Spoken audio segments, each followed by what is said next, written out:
Hello guys, welcome to all of you. My name is Arpit Garg और आज हम लोग लॉगरिथम के वो सभी क्वेश्चन करेंगे जो प्रीवियस ईयर्स में जेईई में पूछे गए हैं। ठीक है, तो देखिए हम लोग सबसे पहला क्वेश्चन लेते हैं। द वैल्यू ऑफ, हमें पास में दो एक्सप्रेशंस दे रखे हैं लॉगरिथम के और क्वेश्चन 2018 में पूछा गया है ये। ठीक है, तो हमें इसको सिंप्लीफाई करना है। ठीक है, अब देखिए इसको सिंप्लीफाई करने के लिए सबसे पहले हम लोग यहाँ पर यूज़ करेंगे इंटरचेंज फॉर्मूला का, ताकि हमारे पास में देखिए यहाँ पर हमारे पास बेस में क्या दे रखा है, log 9 बेस 2 दे रखा है और यहाँ पर लॉगरिथम में हमारे पास नंबर में दे रखा है log 9 बेस 2। तो यहाँ पर अगर मैं इंटरचेंज फॉर्मूला का यूज़ कर लेता हूँ तो मेरे पास ये बेस में आ जाएगा और फिर हम लोग ये प्रॉपर्टी लगा देंगे इसमें, a power log n base a is equal to n। ठीक है, एक तो ये प्रॉपर्टी हम लोग अप्लाई कर देंगे। उसके पहले हम लोग इंटरचेंज फॉर्मूला लगाएंगे। तो इंटरचेंज फॉर्मूला होता है log b base a is equal to 1 upon log a base b। ठीक है, और एक थर्ड वाली प्रॉपर्टी का भी हम लोग यूज करेंगे इसमें, log m power n base a is equal to n log m base a। ठीक है, तो देखिए सबसे पहले हम लोग इस वाले एक्सप्रेशन को सिंप्लीफाई कर लेते हैं। ठीक है, तो देखिए इससे लिख सकता हूं मैं log 9 बेस 2 होल पावर 2। अब देखिए यहां पर मैंने अगर इंटरचेंज फॉर्मूला लगाया तो इंटरचेंज फॉर्मूला लगाने से होगा मेरे पास में log बेस में हो जाएगा मेरे पास में log 9 बेस 2 और ये नंबर में चला जाएगा तो इसकी वैल्यू कितनी हो जाएगी, 2 हो जाएगी। ठीक है, अब लॉ ऑफ एक्सपोनेंट से हम लोग जानते हैं कि पावर के ऊपर अगर पावर है तो पावर का क्या होता है, मल्टीप्लीकेशन होता है। ठीक है, तो देखिए यहाँ पर हमारे पास में पावर है और उसकी भी एक और पावर है। ठीक है, तो इससे हम लोग मल्टीप्लाई कर सकते हैं। तो हम लिखेंगे इसे log 9 base 2 power 2 into log 9 base 2 whole power 2। ठीक है, अब थर्ड वाली प्रॉपर्टी से हम लोग इस 2 को इसके ऊपर पहुंचा देंगे। ठीक है, तो देखिए ये होगा log 9 base 2 power log 9 base 2 power 2/4, sorry 2/2। ठीक है, पावर में इसकी हमारे पास में कितना जाएगा, पावर 2 पावर 2। तो देखिए ये हमारे पास में a log a बेस में है और 2 पावर 2 n नंबर में। तो फर्स्ट वाली प्रॉपर्टी हम लोग यहाँ पे यूज कर लेंगे, ये जो मैंने यहाँ पे लिखी है, और इसकी हेल्प से हमें मिलेगा 2 पावर 2। ठीक है, अब इसे सिंप्लीफाई करते हैं हम लोग। तो देखिए हम लोगों ने सिंप्लीफाई किया तो 7 पावर 1/2 लिख सकते हैं इसे, और इसकी पावर हो जाएगी log, देखिए यहाँ पर भी इंटरचेंज फॉर्मूला यूज कर देंगे हम लोग। तो इंटरचेंज फॉर्मूला करने से मेरे पास जो नंबर है वो बेस में जाएगा, तो यहाँ पर होगा 7 और यहाँ पर हो जाएगा 4। ठीक है, अब पावर के ऊपर पावर है तो पावर का मल्टीप्लीकेशन होगा, तो 7 पावर 1/2 इंटू log 4 बेस 7 और 7 की पावर, अब थर्ड वाली प्रॉपर्टी से हम लोग इसमें लिख देंगे log 4 बेस 7 पावर 1/2। ठीक है, अब देखिए यहाँ पर इसका बेस और इसका बेस दोनों एक जैसे हैं बिल्कुल।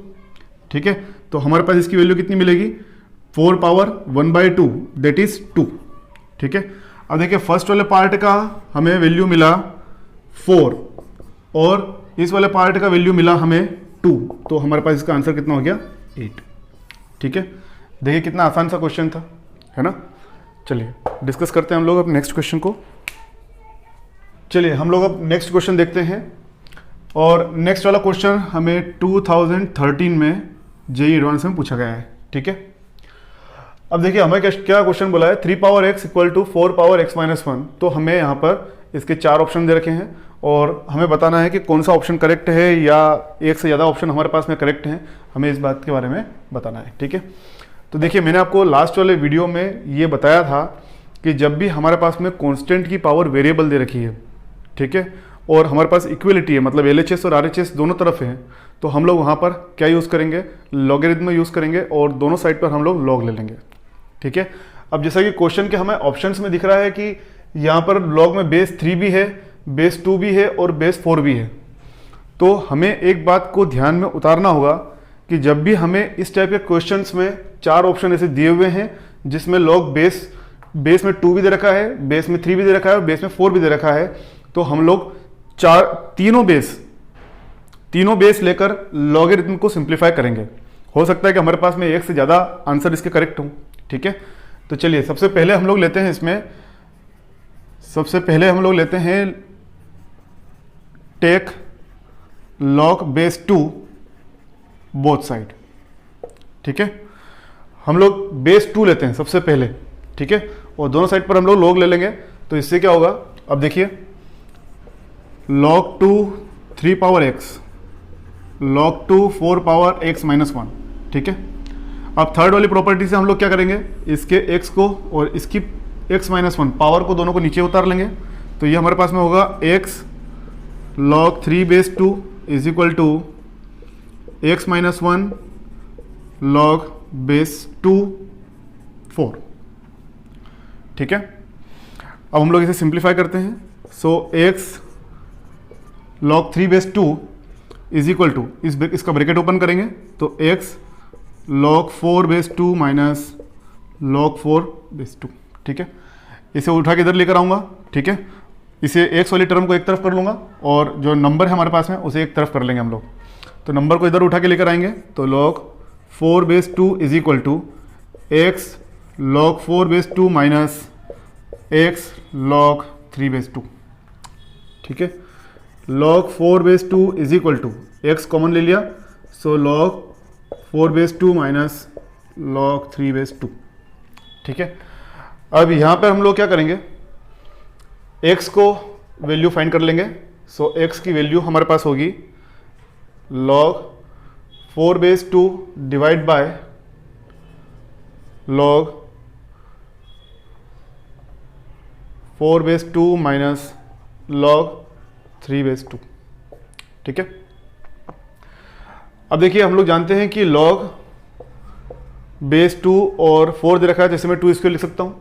ठीक है, और यहाँ से 2 मेरे पास में नीचे आ जाएगा तो ये होगा मेरे पास में 2 log 2 बेस 2, और log 2 बेस 2 की वैल्यू कितनी होती है, 1 होती है। तो इसके पूरे की कितनी होगी वैल्यू 1, तो 2 इंटू 1 कितना मिलेगा, 2 मिलेगा। ठीक है, तो देखिए अब हम लोग यहाँ पर क्या करते हैं, log 4 बेस 2 की जगह पर हम लोग रख देते हैं पे 2 अपॉन 2 माइनस log 3 बेस 2।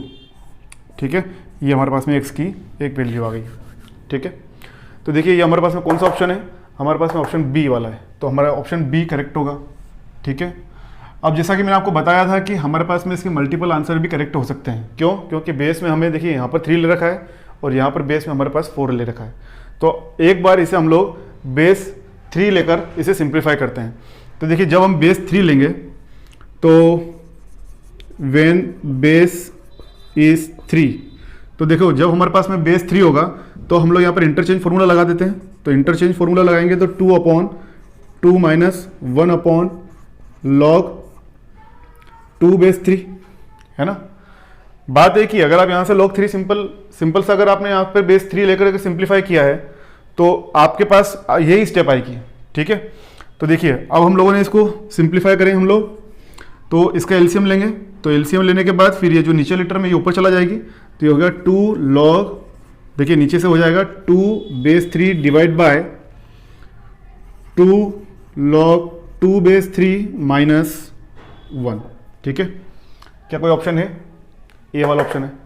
ठीक है, तो देखिए इसका ए वाला ऑप्शन भी करेक्ट है ना। मतलब इस क्वेश्चन का देखिए ए भी आंसर है, बी भी आंसर है।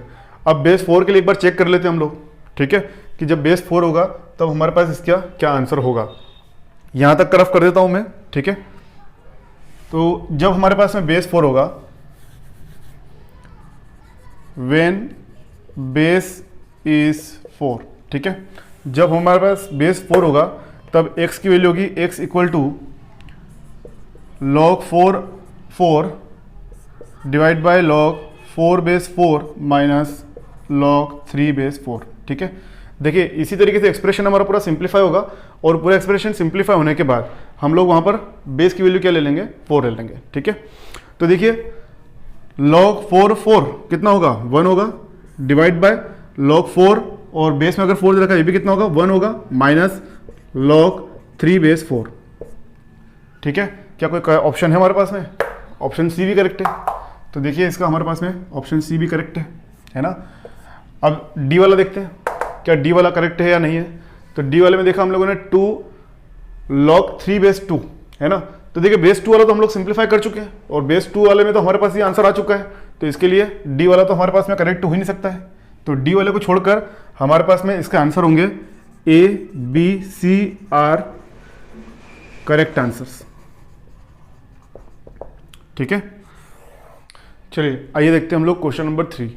ठीक है, सो क्वेश्चन नंबर 3 में हमें क्या दे रखा है कि log 3/2, log 4/3, log 5/4 और चलते जा रहा है हमारे पास में log n+1 और n, इन सब का मल्टीप्लीकेशन 10 के इक्वल है। ठीक है, then find n if n equal to summation r equal to 2 से लेकर 2014 तक 1/log p/r दे रखा है। ठीक है, वेयर p की वैल्यू हमें दे रखी है 2 × 3 × 4 × से लेकर 2014 तक। ठीक है, तो देखिए इस क्वेश्चन को सिंप्लीफाई करने के लिए हम लोग सबसे पहले क्या करेंगे कि इसे हम लोग एक्सपांड कर लेंगे पूरा। ठीक है, n equal to summation of r equal to 2p 1/log p/r। ठीक है, तो इसे एक्सपांड करेंगे तो r की वैल्यू हम लोग यहाँ पर पुट करते जाएंगे, तो इसमें हमारे पास में कई सारी वैल्यूज आ जाएंगे, मतलब सम ऑफ कंटिन्यूड सम हमारे पास में आ जाएंगे। ठीक है, तो देखिए हम लोग यहाँ पर r की वैल्यू यहाँ पर पुट करेंगे, तो सबसे पहले अगर हम लोग r की वैल्यू पुट करेंगे तो हमारे पास होगा log p/r की वैल्यू कितनी दे रखी है 2 प्लस 1/log p और 3 plus 1/log p4 1/log p5 और ये चलता जाएगा 1/log p और 2000 हमें कहाँ तक दे रखा है 14 तक। ठीक है, 2014, तो 2014 तक चलेगा। ठीक है, अब देखिए यहाँ पर हमें इंटरचेंज फॉर्मूला को अप्लाई करना पड़ेगा, क्योंकि इंटरचेंज फॉर्मूला करने से हमारे पास में क्या होगा, सबके बेस एग्जिस्ट हो जाएंगे। अभी हम यहाँ पर कोई भी ऑपरेशन नहीं लगा सकते हैं। ठीक है, तो इसको ऑपरेशन लगाने के लिए हम लोग यहाँ पर क्या लगाएंगे, इंटरचेंज फॉर्मूला। ठीक है, तो ये होगा log p2 log 3/p log 4/p plus log 5/p plus चलता जाएगा और log 2014। ठीक है, अब देखिए हमारे पास में इतने सारे लॉग एडिशन में है, तो हम लोग इसे मल्टीप्लिकेशन में कन्वर्ट कर सकते हैं। ठीक है, तो मल्टीप्लिकेशन में लिखेंगे इसे हम लोग log p × 2 × 3 × 4 × 5 × 2014। ठीक है, और हम लोगों को क्वेश्चन में दिया हुआ है कि ये किसके बराबर है, p 2 × 3 × से लेकर 2014 तक के बराबर है हमारे पास में। ठीक है, तो हम लोग इसकी जगह पर क्या वैल्यू पुट कर देंगे, हम लोग इसकी जगह पर पुट कर देंगे p को। ठीक है, इस पूरे की जगह पर हम लोग पुट कर देंगे p को। अब देखिए नंबर और बेस दोनों एक जैसे हैं, तो हमारे पास इसकी वैल्यू कितनी मिलेगी, 1 मिलेगी, और यही हमारे पास क्या होगा, इसका आंसर होगा। ठीक है, चलिए आइए हम लोग देखते हैं क्वेश्चन नंबर 4। क्वेश्चन नंबर 4 हमें 2012 में पूछा गया है। ठीक है, देखिए बहुत ही आसान सा क्वेश्चन है, बस केवल इसको रूट के अंदर रूट, रूट के अंदर रूट, रूट के अंदर रूट देख के इसे बहुत अपने को ऐसा लगता है कि बहुत ज़्यादा कठिन होगा, पर ये बहुत आसान सा क्वेश्चन है, बहुत ही सिंपल सा क्वेश्चन है। अगर आपकी थोड़ी सी प्रैक्टिस है तो आप लोग बहुत अच्छे से इसे कर सकते हैं। ठीक है, क्वेश्चन नंबर 4 में हमें क्या दे रखा है, क्वेश्चन नंबर 4 में हमें एक इन्फाइनाइट सीरीज दे रखी है। ठीक है, तो सबसे पहले अगर हम लोगों ने अगर इन्फाइनाइट सीरीज को अगर सिंप्लीफाई कर लिया तो फिर तो पूरे क्वेश्चन में कुछ भी नहीं बचा है ना।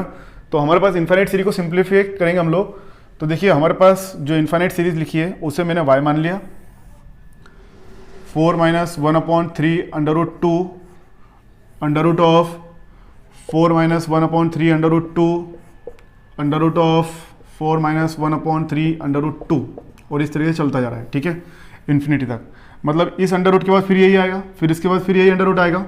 तो अगर मैंने उसमें से एक टर्म निकाल ली तो बाकी की सभी तो हमारे पास पूरा जो y है वो पूरा एज इट इज चला जा रहा है, तो इसे लिखूंगा मैं y = √4 - 1/3 √2 और इस पूरे को मैं फिर से क्या बोल दूंगा, y बोल दूंगा। क्यों, क्योंकि देखिए हम लोगों ने केवल एक टर्म निकाली है, बाकी इनफाइनाइट टर्म है। समुद्र में से अगर एक लोटा निकाल भी लेंगे तो फर्क नहीं पड़ता है। ठीक है, तो यहाँ पर हमारे पास ये पूरा है, तो इसे हम लोग y मान लेंगे। ठीक है, अब देखिए ये अंडर रूट अगर इक्वल के उधर जाएगा तो स्क्वायर में हो जाएगा, सो y² = 4 - 1/3 √2y। ठीक है, अब देखिए हम सबको उठा के उधर लेके जाते हैं, सो होगा हमारे पास में Y square minus plus 1/3 √2y minus 4 = 0। ठीक है, अब इसे सिंप्लीफाई करते हैं हम लोग। सो 3/2y² प्लस y माइनस 4 × 3 12 √2 = 0। ठीक है, अब एक बात का ध्यान रखना है यहाँ पर कि जैसे मैं बेसिक मैथमेटिक्स में आपको ये बात कवर कर चुका हूँ कि अंडर रूट के अंदर की सारी वैल्यू कैसी रहेगी, हमेशा पॉजिटिव रहेगी। तो इसका मतलब क्या हुआ कि यहाँ पर जो अंडर रूट के अंदर वाली वैल्यू है वो हमेशा y ग्रेटर देन और इक्वल होगा किसके, 0 के। ये बात आपको ध्यान रखना ही है। अब जब हम इसके फैक्टर निकालेंगे तो इसके फैक्टर आएंगे, मैं अपना समय बचाने के लिए कर रहा हूँ कि हमारे पास जो फैक्टर आएंगे वो आएंगे 8/3 और दूसरा आएगा y = -9/3 ठीक है, मैंने रफ वर्क में सिंप्लीफाई कर रखे हैं, तो इसके हमारे पास में 2 रूट आएंगे। तो एक बात का ध्यान रखें कि y should be greater than और इक्वल टू 0। ठीक है, तो हमारे पास यहाँ नेगेटिव वैल्यू आ रही है, तो हमारे पास y की वैल्यू तो होगी नहीं। तो हमारे पास y की वैल्यू कितनी है, y = 8/3 ठीक है, अभी क्वेश्चन सिंप्लीफाई नहीं हुआ है, अभी तो सिर्फ हम लोगों ने जो इन्फाइनाइट सीरीज दे रखी थी हम लोगों ने इसकी वैल्यू निकाली है।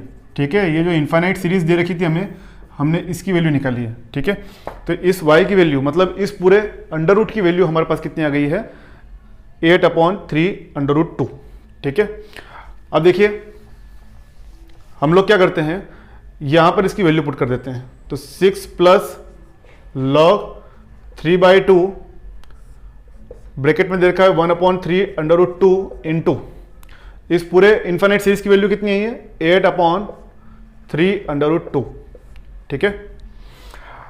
अब देखिए इसे सिंप्लीफाई करते हैं हम लोग। 6 + log 3/2 और ये होगा हमारे पास में 8/3² मतलब 9 × 2। ठीक है, कट करेंगे तो 4 हो जाएगा। तो 6 + log 3/2 और हमारे पास इसकी वैल्यू आएगी, इसको कट करेंगे तो यहां पर हो जाएगा हमारे पास में 4/9। ठीक है, इसे लिख सकते हैं हम लोग 6 + log 3/2 2/3 होल स्क्वायर, है ना। और थोड़ा सा बेसिक मैथमेटिक्स अगर आपने डिटेल में पढ़ रखा है तो इसे मैं डायरेक्टली लिख सकता हूँ 6 + log 3/2 और ये हो जाएगा हमारे पास में 3/2 पावर -2। ठीक है, अब देखिए बेस और नंबर दोनों एक जैसे हैं तो इसकी वैल्यू कितनी रहेगी हमारे पास में, -2 रहेगी। तो 6 - 2 = 4, ये हमारे पास क्या हो जाएगा, इसका आंसर हो जाएगा। तो पूरे जो कंप्लीट हमारे पास में इसका जो आंसर होगा वो आंसर होगा हमारे पास में 4। ठीक है।